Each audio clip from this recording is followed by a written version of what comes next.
आज हम जानेंगे क्रोनिक फटीग सिंड्रोम के बारे में कि क्रोनिक फटीग सिंड्रोम क्या है, कैसे आप इसको पहचान पाएंगे, यानी लक्षण कैसे होते हैं। इसके साथ जानेंगे कारणों को कि किन कारणों की वजह से कंडीशन आपको डेवलप हो सकती है और इस कंडीशन का होम्योपैथिक मेडिसिन के माध्यम से कैसे ट्रीटमेंट हो सकता है। कौन सी होम्योपैथी की मेडिसिन किस पावर में, किस डोजेज में आप इस्तेमाल कर सकते हैं। अगर आप हमारे से परामर्श चाहते हैं तो कैसे परामर्श लिया जा सकता है, ये तमाम जानकारियाँ इस वीडियो के साथ शेयर करेंगे, तो इसको शुरू से लास्ट तक जरूर देखिएगा। मैं हूं डॉक्टर रामदयाल मौर्य, जोधपुर राजस्थान, इंडिया से एक होम्योपैथी कंसल्टेंट, और आपका बहुत बहुत स्वागत करता हूं आपके अपने चैनल पारस होम्योपैथी में। चलिए बिना देरी के वीडियो को स्टार्ट करते हैं। क्रोनिक फटीग सिंड्रोम को समझने से पहले हम बात करते हैं इसके टर्म्स के बारे में। क्रोनिक का मतलब है काफ़ी लंबे समय से, और फटीग का मतलब आपको हर चीज़ के अंदर थकान या सुस्ती का एहसास होना, और सिंड्रोम का मतलब है कि रेंज ऑफ सिम्टम्स, अलग अलग तरीके के सिम्टम्स इसके साथ में नज़र आते हैं, तो वो कंडीशन डेवलप होती है क्रोनिक फटीग सिंड्रोम की। इसको बोलते हैं शॉर्ट के अंदर CFS। अब बात करते हैं कि क्रोनिक फटीग सिंड्रोम क्या है, कैसे आप इसको जान पाएंगे। कि दोस्तों, जिस तरीके से हमारी बॉडी के अंदर हर समय आलस, सुस्ती और थकान अगर बनी रहने लग जाती है, जिसमें आप छोटे छोटे काम को करने के अंदर भी थकान का एहसास करने लग जाते हैं, तो वो कंडीशन होती है आपकी CFS की।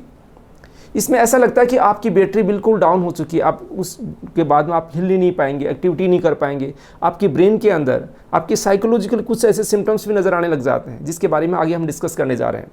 तो ये जो कंडीशन होती है काफ़ी लोगों के साथ बनती है, जिसके अंदर बहुत सारी ऐसी डायग्नोसिस हम करवा लेते हैं, इन्वेस्टिगेशन करवा लेते हैं, लेकिन पता नहीं चल पाता किस कारण की वजह से हो रहा है।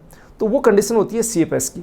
तो सबसे पहले CFS के अंदर अपन जो साइकोलॉजिकल जो सिम्टम्स होते हैं वो किस तरीके के होते हैं कि पेशेंट अपना कंसंट्रेशन पूरी तरीके से बना नहीं पाता है, उसके अंदर कंसंट्रेशन पुअर होने लग जाता है, किसी चीज़ में ध्यान नहीं लगा पाता है, दिमाग के अंदर कन्फ्यूजन पैदा होने लग जाते हैं, चिड़चिड़ापन आने लग जाता है, कुछ चीज़ें याद नहीं रहती है, डिजीनेस, बिल्कुल हल्का सा ऐसे धुंधलापन सा दिमाग के अंदर छाने लग जाता है, आपके अंदर नेगेटिव थॉट्स डेवलप होने लग जाते हैं, आपका मूड स्विंग करने लग जाता है, यानी मूड एकदम से चेंज होने लग जाता है। तो ये कंडीशन अगर आपके साथ कंटिन्यू बनी है तो आपको हो सकता है क्रोनिक फटीग सिंड्रोम हो। इसके साथ में बॉडी के अंदर आपके क्या क्या चेंजेस होंगे। आपकी मांसपेशियाँ होती है वो बिल्कुल ऐसे होती है, रिलैक्स सी हो जाती है, ऐसे लगता है कि उनके अंदर ताकत ही नहीं है, जान ही नहीं है, आपने कई दिनों से खाना ही नहीं खाया है, आपकी बॉडी के अंदर बिल्कुल एनर्जी नहीं है। ऐसी कंडीशन डेवलप होती है। साथ में आपकी जॉइंट्स के अंदर, आपकी मसल्स के अंदर ये दिक्कत महसूस होने लग जाती है। तो ये कंडीशन आपके अंदर देखी जा सकती है क्रोनिक फटीग सिंड्रोम के अंदर। अब बात करते हैं कि ये जो कंडीशन आपके साथ क्यों डेवलप होती है, क्या कारण है, क्योंकि इसका एग्जैक्टली कॉज तो नोन ही नहीं है। तो हम एज्यूम करते हैं कि क्या क्या इसके रीजंस हो सकते हैं, इसके साथ में क्या क्या कंडीशन की वजह से आपको क्रोनिक फटीग सिंड्रोम हो सकता है। जहाँ पे एग्जैक्टली कोई कॉज नहीं होता, हो सकता है आपको जेनेटिकली भी हो, आपके परिवार के अंदर किसी पेरेंट्स के अंदर ये शिकायत हो तो आपको भी ये चीज़ हो सकती है। इसके अलावा कुछ होते हैं साइकोलॉजिकल हो, जैसे आपको स्ट्रेस, एंग्जाइटी या डिप्रेशन की शिकायत कंटिन्यूस बनी हुई है तो आपको क्रोनिक फटीग सिंड्रोम की शिकायत हो सकती है। आपकी बॉडी के अंदर बहुत ज़्यादा हार्मोनल चेंजेस हैं, हार्मोन बार बार चेंज हो रहे हैं, तो भी आपको क्रोनिक फटीग सिंड्रोम हो सकता है। आपकी बॉडी की इम्यूनिटी, रोग प्रतिरोधक क्षमता के अंदर कोई चेंजेस आ रहे हैं, लंबे समय के अंदर कोई डिजीज अगर प्रोग्रेस कर रही है, उसकी वजह से आपकी इम्यूनिटी सप्रेस हो रही है, तो भी आपको दिक्कत हो सकती है। आपके शरीर के अंदर किसी तरीके का कोई वायरल इन्फेक्शन, जैसे आपको मीजल्स का है, herpes simplex type 1 and type 2 का कोई इन्फेक्शन है, एप्स्टीन बार वायरस का आपको इन्फेक्शन है, या फिर आपको अदर तरीके का किसी भी तरीके का इन्फेक्शन वायरल है, तो भी आपको क्रोनिक फटीग सिंड्रोम की कंडीशन आपके साथ डेवलप हो सकती है। तो ये मुख्य कारण हुए आपके क्रोनिक फटीग सिंड्रोम के।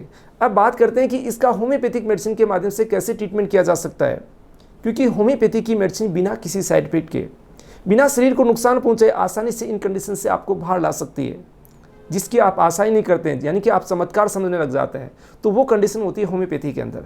तो चलिए बात करते हैं उन कुछ चमत्कारिक मेडिसिन की जो होम्योपैथी के अंदर जनरली यूज की जाती है। तो सबसे टॉप लीडिंग मेडिसिन में आती है सार्कोलेटिकम एक्सीडम। इस मेडिसिन का यूज़ कोविड की कंडीशन के अंदर, आफ्टर कोविड जो बहुत ज़्यादा वीकनेस लोगों को फील हो रही थी, उसके अंदर लोगों के अच्छे बहुतायत में यूज की गई थी, इसके अच्छे रिजल्ट्स भी मिले थे। तो इस कंडीशन में क्या होता है कि पेशेंट बिल्कुल निढाल हो चुका है, आलस सुस्ती का इतना ज़्यादा शिकार हो चुका है कि वो हिलना डुलना ही नहीं चाहता है, यानी कि बॉडी के अंदर मानसिक रूप से और शारीरिक रूप से दोनों तरीके से आदमी थका थका महसूस करता है, सुस्ती और इतनी थकान हावी हो जाती है कि वो हिलना डुलना भी नहीं चाहता। तो उस कंडीशन में इस मेडिसिन का आप इस्तेमाल कर सकते हैं। इसकी 30 पावर को 5-5 बूंद आधा कप पानी में दिन में 3 बार इस्तेमाल किया जा सकता है। सेकेंड जो मेडिसिन है जिसके बारे में जनरली हम बात करते हैं वो मेडिसिन है जेल्सीमियम। जैल्सीमियम की कंडीशन में क्या होता है कि बॉडी के अंदर डलनेस डेवलप होने लग जाती है, ड्राउजीनेस आने लग जाती है, जो विजन्स होता है विजन के अंदर ऐसा लगता है कि धुंधलापन आपको नज़र आने लग जाता है, शरीर बिल्कुल सुस्त हो जाता है, नींद सी आने लग जाती है, आपको हर समय ऐसा लगता है कि लेटे रहें। ऐसी स्थिति होती है जैल्सीमियम के मरीज़ के अंदर। कई बार उसके अंदर सर दर्द की शिकायत भी होने लग जाती है। तो CFS के मरीज़ होते हैं उनके अंदर थकान ये ज़्यादा हावी हो जाती है, तो आपको ऐसा लगता है कि सर आपका भारी हो गया, सर के अंदर दर्द जैसी कंडीशन भी डेवलप होती है। तो उस कंडीशन में जैल्सीमियम 30 पावर को आप इस्तेमाल कर सकते हैं। इसकी 5-5 बूंद दिन में 3 बार ली जा सकती है। थर्ड नंबर की जो मेडिसिन अपन डिस्कस करेंगे वो है दोस्तों कालीफोस। कालीफोस मैं हर वीडियो में डिस्कस कर चुका हूँ कि एक एवरग्रीन मेडिसिन आपके फिजिकल, आपके मेंटली एग्जॉशन की वजह से आपकी बॉडी में कंटिन्यूसली थकान बनी हुई है, सुस्ती बनी हुई है, बिल्कुल आप फटीग महसूस कर रहे हैं, बिल्कुल एग्जॉस्ट महसूस कर रहे हैं, तो उस कंडीशन में अच्छा वर्क करती है Kali phos 6x power. Next medicine आपके साथ डिस्कस करूँगा वो है सेलेनियम। सेलेनियम की ऐसी कंडीशन होती है, कुछ लोग सेक्सुअली इंटेलिजेंस उनमें ज़्यादा होता है, सेक्सुअल एक्टिविटी ज़्यादा करते हैं, उनके अंदर अगर वीकनेस आ जाती है तो उस कंडीशन में बेस्ट मेडिसिन है सेलेनियम। सेलेनियम 30 पावर को आप 5-5 बूंद दिन में 3 बार इस्तेमाल कर सकते हैं। एक साथ में मेडिसिन और डिस्कस करना चाहूँगा, वो मेडिसिन है एसिड फॉस्फोरिकम। एसिड फॉस्फोरिकम की कंडीशन कब होती है? जब मरीज़ या तो किसी दुख के अंदर, किसी चिंता के अंदर या बॉडी के अंदर बहुत सारा फ्लूइड लॉस हो जाता है, बॉडी के अंदर एग्जॉस्ट हो जाता है, जिसको डायरिया है, नोजिया, वोमिटिंग की शिकायत है, या कोई ऐसी डिजीज चल रही होती है, उसके बाद उसको थकान का एहसास होने लग जाता है, कंटिन्यूस थका हुआ महसूस करता है, तो उस कंडीशन में एसिड फोर्स का बहुत अच्छा रोल रहता है। तो जनरली इसको बहुत ज़्यादा थकान या सुस्ती के अंदर यूज़ करते हैं काफ़ी पेशेंट के अंदर डॉक्टर्स, तो इसको 30 पावर में आप यूज़ कर सकते हैं 5-5 बूंद दिन में 3 बार। अब मैंने 4 या 5 आपको मेडिसिन बताई है, ये अलग अलग सिम्टम्स मैंने आपको बताए हैं, तो आप केवल एक ही मेडिसिन का यूज़ करें, क्योंकि आपकी कंडीशन हो सकता है किसी मेडिसिन से मैच कर रही हो, लेकिन कई बार क्या होता है कि ये मेडिसिन आप सेलेक्ट करने के बावजूद भी ठीक नहीं हो पाते हैं। उसका कारण है कि आपका मेडिसिन सिलेक्शन सही नहीं है, क्योंकि आपके अंदर कोई हो सकता है रीज़न हो कि CFS की कंडीशन नहीं हो आपके अंदर। ज़रूरी नहीं हर आदमी CFS का ही हो, तो वो कंडीशन होती है टेम्परेरी कंडीशन, जो आप अपने कोज को सही तरीके से जान पाते हैं, उसको रिमूव कर लेते हो, आसानी से वो चीज़ ठीक हो जाती है। या फिर आपकी बॉडी के अंदर कोई डिजीज़ कंडीशन है, आप उसको पहचान नहीं पा रहे, आप इन मेडिसिन का इस्तेमाल किए जा रहे हैं, फिर आप कमेंट्स करते हैं कि ये तो दवाई हमारे पे काम ही नहीं कर रही, ये दवाई तो बेकार है। तो ये कंडीशन आपके साथ भी हो सकती है, तो आप ध्यान रखें, उसके कारणों को जानें, उसके बाद ही किसी मेडिसिन को सिम्टम्स के बेस पे यूज़ करें। अगर आप हमारे से परामर्श चाहते हैं तो दिए गए व्हाट्सएप नंबर के द्वारा अपॉइंटमेंट लेके कंसल्ट कर सकते हैं। ये जानकारी अगर आपको अच्छी लगी तो इसको लाइक कीजिएगा, चैनल को सब्सक्राइब नहीं किया तो सब्सक्राइब करना नहीं भूलें। मिलते हैं नई जानकारी और नई वीडियो के साथ। बहुत बहुत धन्यवाद।